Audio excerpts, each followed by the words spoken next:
दोस्तों यदि आप टेली प्राइम सॉफ्टवेयर में शुरुआत से सीरियल वाइज कार्य करना सीखना चाहते हैं तो मेरे चैनल के माध्यम से सीख सकते हैं। इसके लिए आपको YouTube पर मेरे चैनल पर जाना होगा, फिर जाना होगा प्लेलिस्ट में। प्लेलिस्ट में आप जाएंगे तो वहां पर एक प्लेलिस्ट आपको मिलेगी जिसका टाइटल होगा learn Tally Prime serial wise. आपको इस प्लेलिस्ट की वीडियो #1 से देखना प्रारंभ करना है। सीरियल से आगे की वीडियो देखना है तो आप बेहद आसानी के साथ टेली प्राइम सॉफ्टवेयर में शुरुआत से सीरियल वाइज कार्य करना सीख जाएंगे। तो चलिए दोस्तों देखते हैं कि आज हम क्या सीखने जाएंगे, आज का हमारा टॉपिक क्या रहेगा। दोस्तों आज की वीडियो में हम सीखेंगे कि हमने टेली प्राइम सॉफ्टवेयर में जो भी स्टॉक आइटम क्रिएट कर रखे हैं और उन स्टॉक आइटम को क्रिएट करते समय वहां पर हमने जो भी HSN कोड सेट कर रखे हैं और बाद में उन HSN कोड को हमको परिवर्तित करना है, बदलना है, तो किस तरह से बदलेंगे। इसके अलावा हमने जो भी स्टॉक आइटम क्रिएट कर रखे हैं और उन स्टॉक आइटम पर हमने वहां पर GST टैक्स रेट भी सेट कर रखा है और बाद में हमने जो भी GST टैक्स रेट सेट कर रखा है वो यदि इंक्रीज हो जाता है यानी बढ़ जाता है या डिक्रीज हो जाता है, घटा दिया जाता है गवर्नमेंट द्वारा, तो हम किस तरह से इस कार्य को करेंगे। अपने स्टॉक आइटम में किस तरह से जो भी स्टॉक आइटम में हमने GST टैक्स रेट सेट कर रखा है उसको किस तरह से बढ़ाएंगे या घटाना है तो किस तरह से हम घटाएंगे, ये आज की वीडियो में आपको बताया जाएगा। इसके लिए दोस्तों यहाँ पर एक स्टॉक आइटम का मैं एग्जाम्पल लूंगा और उसके द्वारा आपको टॉपिक क्लियर करूंगा। तो गेटवे ऑफ टेली मुख्य मेन्यू है, यहां पर जाते हैं हम अल्टर में, क्योंकि हम एक स्टॉक आइटम को अल्टर करके आपको दिखाएंगे। तो अल्टर मैंने यहां पर किया और अल्टर करने के बाद दोस्तों हम आ गए मास्टर अल्टरेशन में और मास्टर अल्टरेशन में आने के बाद स्टॉक आइटम को अल्टर करना है तो स्टॉक आइटम पर मैंने सिलेक्ट करके एंटर प्रेस कर दिया। तो लिस्ट ऑफ स्टॉक आइटम्स में हमने जितने भी स्टॉक आइटम यहाँ पर क्रिएट कर रखे होते हैं वो सारे दिख जाते हैं। अब मैं यहाँ पर अमंस स्टॉक आइटम का एग्जाम्पल लेकर आपको समझाऊंगा। तो अमंस स्टॉक आइटम को मैंने सिलेक्ट करके और एंटर प्रेस कर दिया। दोस्तों हम आ गए स्टॉक आइटम अल्टरेशन में और अमंस जो हमारा स्टॉक आइटम वो अल्टरेशन मोड में खुलकर आ गया। अब यहाँ पर मैंने क्या किया था, सेट अल्टर GST डिटेल्स में जाते हैं, इसको हम कर देते हैं यस। अब जैसे ही मैंने सेट अल्टर GST डिटेल्स को यस किया तो देखिए ये स्क्रीन हमारे सामने आती है जब हम स्टॉक आइटम क्रिएट करते हैं। तो वहां पर मैंने क्या किया था, डिस्क्रिप्शन मैंने कोई नहीं डाला था। यदि आपने डिस्क्रिप्शन डाला है और उसको भी परिवर्तित करना है तो इसी तरह से आप डिस्क्रिप्शन भी परिवर्तित कर पाएंगे, जिस तरह से कि मैं अभी आपको HSN कोड परिवर्तित करके बताऊंगा। अब यहाँ पर हमारा कर्सर आ गया HSN कोड में। अब HSN कोड में मैंने यहाँ पर डाल रखा है अमंस जो हमारा स्टॉक आइटम है उसका HSN कोड 0802, ये मैंने सेट कर रखा था। अब बाद में किसी वजह से आपको इसको परिवर्तित करना है, जैसे ये 4 डिजिट का है और मुझे यहाँ पर 8 डिजिट का डालना था, लेकिन मैंने क्या किया, अभी तक 4 डिजिट का ही डालकर अपना काम किया। अब मुझे अपनी गलती समझ में आई तो मैं इसको 8 डिजिट का करना चाहता हूँ, या मैंने गलत यहाँ पर HSN कोड डाल रखा था और दूसरा HSN कोड मुझे इस जगह पर डालना है, तो किस तरह से करेंगे, है ना। अब यहाँ पर क्या हुआ दोस्तों कि 31 जुलाई 2021 तक मान लीजिए मैं एंट्री कर चुका हूँ। अब 1 अगस्त में मुझे ये बात पकड़ में आई कि मैंने यहाँ पर 4 डिजिट का HSN कोड डाल रखा था, अब इसको मुझे 8 डिजिट का करना है। तो इसके लिए हम क्या करेंगे दोस्तों, साइड में आप देखेंगे तो यहाँ पर साइड में बटन बार में आपको एक बटन मिलेगा जिस पर लिखा हुआ होगा डिटेल्स, है ना, और साथ ही साथ W के नीचे एक अंडरलाइन है, यानी अल्ट के साथ W प्रेस करके भी आप इस फीचर का यूज कर सकते हैं। अब मैं क्या करूंगा, यहाँ पर साइड में जो बटन बार है जहां पर कि हमको यहाँ पर डिटेल्स लिखा हुआ मिल रहा है, इस पर मैं कर देता हूं माउस क्लिक। जैसे ही मैंने इस पर माउस क्लिक किया दोस्तों तो देखिए स्क्रीन हमारे सामने इस तरह से अपीयर होकर आएगी। यहाँ पर सबसे ऊपर आपको लिखा हुआ मिल रहा है टैक्स रेट हिस्ट्री, है ना। तो यहाँ पर सबसे पहला जो कॉलम है उसमें एप्लीकेबल फ्रॉम, तो मैंने क्या किया था 1 अप्रैल 2021 से इसको एप्लीकेबल किया था, है ना। और डिस्क्रिप्शन मैंने कुछ नहीं डाला था। यदि आपने कोई डिस्क्रिप्शन यहाँ पर डाल रखा है तो उसको भी आप परिवर्तित कर पाएंगे, जिस तरह से कि हम HSN कोड को अभी परिवर्तित करेंगे, है ना। एंटर प्रेस किया। अब देखिए HSN कोड के कॉलम में 0802 मैंने सेट कर रखा था, बाकी जो भी डिटेल्स थी वो मैंने यहाँ पर डाल दी थी, टैक्सेबल है ये। और सेट अल्टर GST डिटेल यहाँ पर नो है। यदि हम इसको यस करके अंदर जाएंगे तो यहाँ पर पता चल जाएगा कि मैंने इस पर 12% GST टैक्स रेट सेट कर रखा था, ठीक है ना। अब हम एंटर प्रेस कर देते हैं इस जगह पर, है ना, और इसको कर देते हैं नो, क्योंकि हमको GST टैक्स रेट नहीं बदलना है। मैंने यहाँ पर नो किया और एंटर प्रेस कर दिया। अब देखिए हमारा कर्सर किस जगह पर आ गया, हमारा कर्सर आ गया एप्लीकेबल फ्रॉम। अब यहाँ पर मैं 1 अगस्त 2021 से ये परिवर्तित करना चाहता हूँ HSN कोड। तो एप्लीकेबल फ्रॉम में आपको वो डेट डालनी देनी है जिस डेट से आप परिवर्तित करना चाहते हैं HSN कोड या डिस्क्रिप्शन, ठीक है ना। तो यहाँ पर मैं 1/8/2021 डाल दूंगा, है ना, क्योंकि 1 अगस्त 2021 से मैं इसको चेंज करने जा रहा हूँ। डिस्क्रिप्शन में आपने 1 अप्रैल 2021 से जो डिस्क्रिप्शन डाल रखा था और डिस्क्रिप्शन बदलना है, तो यहाँ पर 1 अगस्त 2021 मैंने जैसे ही एप्लीकेबल फॉर्म में किया हमारा कर्सर आ गया डिस्क्रिप्शन में, तो यहाँ पर आप डिस्क्रिप्शन दूसरा लिख देंगे तो वो आपका चेंज हो जाएगा, ठीक है। 1 अगस्त 2021 से वो चेंज हो जाएगा आपका डिस्क्रिप्शन। अब मैंने एंटर प्रेस किया। अब यहाँ पर 1 अगस्त 2021 से मैं HSN कोड परिवर्तित करना चाहता हूँ, 8 डिजिट का करना चाहता हूँ, तो मैं यहाँ पर डाल दूंगा 0802 और 1200, है ना। तो इस तरह से आपको डाल देना है जो भी HSN कोड आपको परिवर्तित करना है। है ना। तो मैंने इस जगह पर डाल दिया। अब मैं इसको 8 डिजिट का कर लूंगा। इज नॉन जीएसटी गुड्स, तो पहले नो था तो अब भी इसको हम नो ही कर देंगे, क्योंकि यहाँ में कोई परिवर्तित नहीं करना है। कैलकुलेशन टाइप में ऑन वैल्यू ही रखेंगे, टैक्सेबिलिटी में टैक्सेबल ही रखेंगे क्योंकि ये टैक्सेबल है। और सेट अल्टर जीएसटी डिटेल्स में हमारा कर्सर आ गया, और यहाँ पर इसमें हमको कोई परिवर्तित नहीं करना है, तो इसको क्या करेंगे हम, यस जैसे यह है अंदर जाएंगे, और अंदर जाने के बाद यहाँ पर हम कर देंगे 12% ही, है ना, क्योंकि इस पर 12% ही है। तो यहाँ पर मैंने इंटीग्रेटेड टैक्स कॉलम 12% डाल दिया, सेंट्रल और स्टेट टैक्स में 6% ये हो गया, है ना। और इस तरह से अब हम क्या करेंगे, इसको इस तरह से मैं इसको एक्सेप्ट कर लेता हूं। अब देखिए यहाँ पर पहले HSN कोड लिखकर आ रहा था 0802, अब यहाँ पर लिख के आने लगा 0802 1200। लेकिन होगा क्या, 31 जुलाई 2021 तक 0802 ही रहेगा, और 1 अगस्त से ये हो जाएगा 0802 और 1200, ठीक है ना। अब मैं इसको क्या करता हूं, एक्सेप्ट कर लूंगा एंटर एंटर प्रेस करके, और मैंने इस स्टॉक आइटम को कर लिया एक्सेप्ट, ठीक है ना। मुझे बदलना था अमन से स्टॉक आइटम में, मैंने बदल दिया HSN कोड। अब मैं आ जाता हूं बाहर। अब चलते हैं दोस्तों बाउचर एंट्री में। बाउचर एंट्री में मैं सेल करने जा रहा हूं, F2 प्रेस करके, और यहां पर कर देते हैं 31 जुलाई। 31 जुलाई में मैं एंट्री करने जाता हूं, यानी 31 जुलाई तक क्या रहेगा, 0802 ही HSN कोड रहेगा अमन से स्टॉक आइटम का, और 1 अगस्त से हो जाएगा 0802 1200, जैसा कि मैंने सेटिंग की थी। अब यहाँ पर मैं एक सेल करने जाता हूँ, दीपक ट्रेडर्स मैंने यहाँ पर डाल दिया, और अमन से स्टॉक आइटम में इनको 100 की क्वांटिटी में सेल करने जा रहा हूँ। मैंने यहाँ पर इस तरह से एंट्री की, हमारी स्टेट के हैं ये, तो मैंने यहाँ पर CGST और SGST टैक्स लगाया, और इस तरह से मैंने ये एंट्री कर ली। अब ये एंट्री मैंने कब की है, 31 जुलाई में की है, तो 31 जुलाई में HSN कोड क्या रहेगा, 0802, क्योंकि 1 अगस्त से मैंने इसको 0802 1200 किया है ना। अब मैं यहाँ पर बाहर आ जाता हूँ, गेटवे ऑफ टेली मुख्य मेन्यू पर यहाँ हूँ मैं, और अब चलते हैं GSTR 1 में, क्योंकि ये GSTR 1 जो रिटर्न तैयार होती है उसको देखते हैं। तो यहाँ से गेटवे ऑफ टेली मुख्य मेन्यू से शॉर्ट की मैं प्रेस करूंगा DOG। जैसे मैंने DOG प्रेस किया, हम आ गए GST रिपोर्ट्स में। यहाँ पर GSTR 1 को सिलेक्ट करके मैंने एंटर प्रेस कर दिया, इस जगह पर हम आ गए GSTR 1 रिपोर्ट में। अल्ट के साथ F2 प्रेस कर देते हैं, और एक साथ से लेकर और 31 जुलाई तक का हम पीरियड ले लेते हैं, क्योंकि मैंने 31 जुलाई में एंट्री की है, जो कि 1 जुलाई 2021 से 31 जुलाई 2021 के बीच में आएगी, है ना। अब यहाँ पर देख रहे हैं तो कोई भी एंट्री हमको इस जगह पर शो नहीं हो रही है। इस जगह पर देखिए तो कोई भी डेटा इस जगह पर शो नहीं हो रहा, क्योंकि मैंने जो सेल की है दीपक ट्रेडर्स को, वो उनके पास GST था, तो V2V इनवॉइसेस में इसकी जो है ना डेटा आना चाहिए था, लेकिन यहाँ पर कुछ नहीं आ रहा है। वो क्यों नहीं आ रहा है दोस्तों, क्योंकि यहाँ पर हमारी जो एंट्री थी वो अनसर्टेन ट्रांजेक्शन करेक्शन नीड्स में आ गई। यहाँ पर देखिए 100 हो रहा है ना।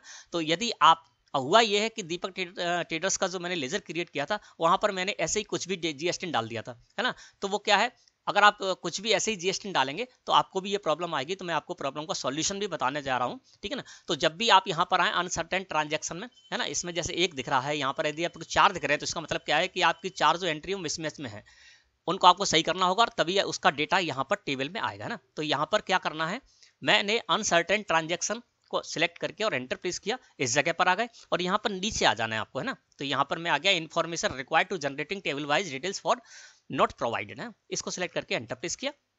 तो देखिए यहाँ पर क्या लिख कर आ रहा है, यहाँ पर देखेंगे आप, तो जो मैंने सेल की है दीपक ट्रेडर्स को 31 जुलाई 2021 में, तो टाइप ऑफ एग्जेप्शन में आपको पता चल जाएगा कि किस वजह से ये आपकी एंट्री मिसमैच में है। तो यहाँ पर कहा जा रहा है GST UIN is not specified invalid. मैंने बताया था कि ऐसे ही मैंने कुछ भी GST डाल दिया था, तो वो यहाँ पर कह रहा है कि इनवैलिड है। तो हम इसको वैलिड कराने के लिए क्या करेंगे, यहाँ पर साइड में बटन बार है, नीचे आप देखेंगे सबसे लास्ट में यहाँ पर लिखा हुआ मिलेगा एक्सेप्ट GST IN, है ना, एक्सेप्ट GST। तो इसको क्या करेंगे, मैं यहाँ पर इस पर कर दूंगा माउस क्लिक। तो यहाँ पर पूछा जाएगा कि आप इसको वैलिड करना चाहते हैं, तो आप यहाँ पर कर दीजिए यस। तो ये वैलिड हो गया, और ये एंट्री आपकी अनसर्टेन ट्रांजैक्शन से हटकर और आपकी जो टेबल थी उसमें आ गई। अब ये देखिए, अभी यहाँ पर कुछ भी शो नहीं हो रहा था, है ना, अनसर्टेन ट्रांजैक्शन 1 शो हो रहा था, ये 0 हो गया, है ना। इसके अलावा इस जगह पर देखेंगे डेटा में, तो यहाँ पर हमारी जो एंट्री वो इस जगह पर आ चुकी है। अब यहाँ पर चलते हैं नीचे हम HSN समरी में, क्योंकि HSN कोड की जो समरी है वो हमको इस जगह पर मिलेगी। तो HSN SAC समरी 12, इसको मैंने सेलेक्ट करके और एंटर प्रेस कर दिया। अब देखिए इस जगह पर जब हम आए तो यहाँ पर HSN कोड क्या मिल रहा है, 0802, जबकि मैंने क्या कर दिया था वहां पर 0802 1200, लेकिन कब किया था, 1 अगस्त से किया था। और ये जो मैंने एंट्री की है 31 जुलाई, तो 1 अगस्त और उसके बाद जब हम एंट्री करेंगे तो उसमें HSN कोड यहाँ पर आएगा 0802 1200, और 1 अगस्त से पहले जब हम कोई एंट्री करेंगे तो वहां पर आएगा 0802, जैसा कि इस केस में हो रहा है। अब मैं क्या करता हूं, इसी जगह पर आ जाता हूं और इसको सिलेक्ट करके एंटर प्रेस किया, और एंटर प्रेस किया, तो इस तरह से मैं इस एंट्री को ओपन कर लेंगे। वही एंट्री हमारी यहाँ पर आ गई है ना, 54 नंबर का जो हमने सेल्स इनवॉइस दिया है वो इस जगह पर आ गया। अब मैं क्या करता हूँ, F2 प्रेस कर देता हूँ और इसको डेट कर देता हूँ 1 अगस्त, और 1 अगस्त करने के बाद कंट्रोल के साथ A प्रेस करके इसको कर लिया मैंने एक्सेप्ट। अब ये एंट्री हमारी पहुंच गई 1 अगस्त में, है ना। अब मैं फिर से GSTR1 रिटर्न में आ गया, अल्ट के साथ F2 प्रेस किया, 1 अगस्त 2021 से लेकर और 31 अगस्त 2021 मैंने इस जगह पर कर दिया, हम इस जगह पर आ गए, है ना। फिर हमारी जो एंट्री है वो मिसमैच में है, तो यहाँ पर फिर हम वही करेंगे, अपने डुप्लीकेट GST को एक्सेप्ट कराने के लिए मैंने इस तरह से कर दिया। अब ये देखिए एंट्री हमारी इस जगह पर आ गई है, वही वाली एंट्री है, ठीक है। अब हम चलते हैं यहाँ पर HSN समरी देखने के लिए। HSN समरी को सिलेक्ट करके मैंने एंटर प्रेस किया, तो अब देखिए यहाँ पर क्या शो हो रहा है। अब यहाँ पर HSN हो रहा है 0802-1200, क्यों? क्योंकि 1 अगस्त की डेट में मैंने ये एंट्री की है। तो जिस डेट में आपने एप्लीकेबल किया है 0802-1200, उस डेट और उसके बाद की जब डेट में आप जाएंगे एंट्री करने के लिए अमन स्टॉक आइटम को लेकर, तो वहां पर आपको परिवर्तित HSN कोड मिल जाएगा ना। तो इस तरह से दोस्तों आपको जब भी HSN कोड या डिस्क्रिप्शन आपको बदलना है, चेंज करना है, तो ये सबसे अच्छा तरीका है, इस तरह से आप चेंज कीजिए। अब चलते हैं दूसरे बात की ओर। अब मैं पहले जो मैंने एंट्री की है इसको यहां से डिलीट कर देता हूं। अब दोस्तों मैं ये मान के चलता हूं कि हमारा अमन स्टॉक आइटम है, उसी का मैं एग्जांपल ले लेता हूं। अब मैं अल्टर में फिर से जाऊंगा अमन स्टॉक आइटम के लिए, अल्टर में गया, अल्टर में जाने के बाद फिर मैं गया स्टॉक आइटम में, और स्टॉक आइटम में जाने के बाद अमन स्टॉक आइटम को फिर से मैंने अल्ट्रेशन मोड में ओपन कर लिया, ठीक है ना। अब क्या हुआ दोस्तों, कभी कभी ऐसा भी होता है कि कोई भी स्टॉक आइटम है, उस स्टॉक आइटम पर GST रेट चेंज भी हो जाते हैं। जैसे कि मैं एक एग्जांपल लेके चल रहा हूं कि मान लीजिए अमन स्टॉक आइटम है, और अमन स्टॉक आइटम पर जब मैंने इस स्टॉक आइटम को क्रिएट किया था, है ना, तो मैंने इस पर 12% GST टैक्स रेट सेट कर रखा था। अब क्या किया गवर्नमेंट ने 1 नवंबर 2021 से इस पर जो GST टैक्स रेट था वो इंक्रीज कर दिया, यानी 12% की जगह IGST जो था 12% की जगह 18% कर दिया।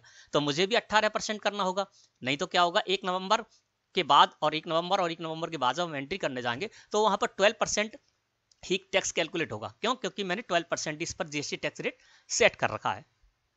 तो जब भी कोई भी स्टॉक आइटम है, जिस स्टॉक आइटम पर आपने जो भी GST टैक्स रेट सेट कर रखा था अभी तक, अब उसके बाद उसको यदि आपको डिक्रीज करना है या इंक्रीज करना है तो कैसे करेंगे, चलिए वो जानते हैं।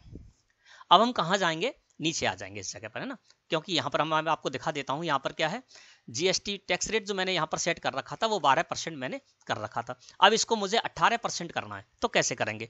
तो इसके लिए भी दोस्तों आपको क्या करना होगा, यहाँ पर जो डिटेल्स का बटन है इस पर कर दीजिए माउस क्लिक। इस पर जैसे ही मैंने माउस क्लिक किया हम फिर उसी स्क्रीन पर आ गए, ठीक है ना। अब यहाँ पर क्या था, हमने अभी HSN कोड यहाँ पर बदला था। अब मुझे क्या करना है, GST टैक्स रेट बदलना है, यानी 12% की जगह मुझे इसे 18% करना है। किस डेट से करना है, तो एप्लीकेबल फ्रॉम में आपको वो डेट डालनी होगी जिस डेट से आपको ये एप्लीकेबल कराना है 18%, ठीक है ना। तो मुझे कब से एप्लीकेबल कराना है, क्योंकि गवर्नमेंट ने 1 नवंबर 2021 से किया है इस पर 18%, तो यहाँ पर मैं डाल दूंगा 1/11/21, है ना। तो 1 नवंबर 2021 आ गया। डिस्क्रिप्शन मुझे बदलना नहीं है ना। HSN कोड मुझे वही रखना है, तो यहाँ पर मैं HSN कोड वही डाल देता हूँ, ठीक है। तो ये वही हो गया, इसको भी मैं यहाँ पर नो कर दूंगा, ठीक है। ऑन वैल्यू रखूंगा, टैक्सेबल रखूंगा, बाकी मुझे कहीं परिवर्तित नहीं करना है। अब दोस्तों हमारा कर्सर आ गया सेट अल्टर टैक्स डिटेल्स, और ये यस है, बाय डिफॉल्ट यस हो गया और मुझे इसको बदलना भी है। तो मुझे क्या करना होगा, सेट अल्टर टैक्स डिटेल्स को यस रखते हुए और एंटर प्रेस करना होगा। जैसे एंटर प्रेस करेंगे तो हमारा जो हमारे सामने स्क्रीन आएगी GST टैक्स रेट डिटेल्स की, है ना। अब इस जगह मुझे कितना करना है, 18 करना है, तो मैंने यहाँ पर 18 कर दिया। 99% CGST SGST में हो जाएगा ये, और इस तरह से दोस्तों मैंने इसको परिवर्तित कर लिया। और अब मैं परिवर्तित करने के बाद इस स्क्रीन को एक्सेप्ट करूंगा। देखिए यहाँ पर भी 18% ही हो गया, देखिए आप इस जगह पर देखिए तो यहाँ पर 18% हो गया। लेकिन होगा क्या कि 31 अक्टूबर तक जब भी मैं एंट्री करूंगा, या 31 अक्टूबर तक जो भी मैंने एंट्री की होंगी उन पर 12% ही कैलकुलेट होगा, और 1 नवंबर और इसके बाद जब मैं एंट्री करने जाऊंगा इस स्टॉक आइटम को लेकर, तो वहां पर इसकी जो वैल्यू होगी उस पर 18% टैक्स रेट सेट होगा। वो मैं अभी आपको करके दिखाऊंगा, ठीक है ना। तो अभी मैंने क्या किया, 12% था और 1 नवंबर 2021 से मैंने इसको 18% कर लिया। तो आप इस तरह से बदल सकते हैं। फिर आपको चेंज करना है, देखना है, डिटेल्स में जाइए, डिटेल्स में आपको पता चल जाएगा कि आपने क्या क्या इस जगह पर सेट कर रखा है। अब मैं इसको एक्सेप्ट कर लेता हूं। मुझे जो काम करना था स्टॉक आइटम में वो मैंने कर लिया, यानी जो GST टैक्स रेट था उसको मुझे बदलना था, मैंने बदल दिया। अब फिर से हम आ गए गेटवे ऑफ टेली मुख्य मेन्यू पर। अब चलते हैं दोस्तों वाउचर एंट्री में। यहाँ पर भी मैं एक सेल करने जाता हूँ, F2 प्रेस कर देता हूँ, 31 अक्टूबर में सेल करने जाता हूँ। 31 अक्टूबर तक अमन स्टॉक आइटम पर हमारा GST टैक्स रेट कितना रहेगा, 12%। 1 नवंबर से मैंने 18% किया है ना, तो अभी मैं क्या कर रहा हूँ, 31 अक्टूबर में एंट्री करके आपको दिखा रहा हूँ। दीपक ट्रेडर्स को मैं सेल करने जाता हूँ। अमन स्टॉक आइटम मैंने यहाँ पर ले लिया, 100 की क्वांटिटी में इसको सेल करने जा रहा हूँ। यहाँ पर मैं लगाऊंगा CGST और SGST। अब यहाँ पर कितने परसेंट टैक्स कैलकुलेट हुआ होगा? इस पर दोस्तों 12% टैक्स कैलकुलेट हुआ होगा, 6% CGST और 6% SGST। क्यों? क्योंकि 31 अक्टूबर तक हमारी जो रेट थी इस पर वो 12% थी। 1 नवंबर से हमने चेंज किया 18%, है ना। तो 31 अक्टूबर में एंट्री करने जा रहा हूँ, देखता हूँ कि इस पर कितना परसेंट टैक्स कैलकुलेट किया गया है, 12 किया गया है या फिर 18। इसके लिए दोस्तों मैं यहाँ पर जाऊंगा रिलेटेड रिपोर्ट्स में। रिलेटेड रिपोर्ट्स में आने के बाद जीएसटी टैक्स एनालिसिस को सिलेक्ट करके मैंने एंटर प्रेस कर दिया और अल्ट के साथ F1 प्रेस कर देता हूँ इसको डिटेल में देखने के लिए। अब देखिए यहाँ पर क्या हुआ। 31 अक्टूबर को जब मैं सेल करने जा रहा हूँ अमन स्टॉक आइटम की, है ना, तो इसकी वैल्यू जो है 22,000 रुपए टैक्सेबल वैल्यू है। इस पर 6% CGST और 6% SGST कैलकुलेट हुआ है, यानी 12% इस पर जीएसटी टैक्स कैलकुलेट हुआ है। ठीक है ना। अब मैं क्या करता हूं, बैक आता हूं और यहां पर दोस्तों अब मैं F2 प्रेस करके, है ना, इसको कर देता हूं 1 नवंबर। अब देखिए मैं 1 नवंबर में एंट्री करने जा रहा हूं। जैसे ही मैं 1 नवंबर में एंट्री करने जा रहा हूं तो हमारा टैक्स जो है 22,000 की जो वैल्यू है उस पर 99% CGST और SGST टैक्स कैलकुलेट हुआ होगा, क्योंकि 1 नवंबर से मैंने इस पर 18% जीएसटी टैक्स रेट सेट कर रखा था। जैसे ही मैंने 1 नवंबर किया, अब देखिए रिलेटेड रिपोर्ट्स में जाते हैं, अल्ट के साथ F1 प्रेस कर देते डिटेल में देखने के लिए। तो आप देखिए यहाँ पर क्या हो रहा है, 1 नवंबर में मैंने 18% सेट किया था टैक्स रेट। तो देखिए इसकी जो वैल्यू है टैक्सेबल वैल्यू उस पर 9% CGST और 9% SGST टैक्स कैलकुलेट हुआ है। तो इस तरह से दोस्तों जब भी आपको बदलना है, चेंज करना है कोई भी जीएसटी टैक्स रेट, तो आप डिक्रीज या इंक्रीज इस तरह से कर सकते हैं, है ना। और इस तरह से इसका इफेक्ट पड़ेगा। मैं इस एंट्री को कर लेता हूँ एक्सेप्ट, है ना। तो यहाँ पर क्या हुआ कि जो मैंने टैक्स रेट 12% था उसको चेंज करके 18% किया। तो जिस डेट से मैंने चेंज किया 18%, उस डेट से और उसके आगे की डेट में 18% टैक्स कैलकुलेट हो जाएगा। और इसके बैक जो डेट है ना, 31 अक्टूबर तक जब मैं एंट्री करूंगा तो उस पर 12% टैक्स कैलकुलेट होगा। तो इस तरह से दोस्तों मैं समझता हूं आज का टॉपिक आपको अच्छी तरह से क्लियर हो गया होगा। वीडियो अच्छी लगी हो तो लाइक करें। धन्यवाद।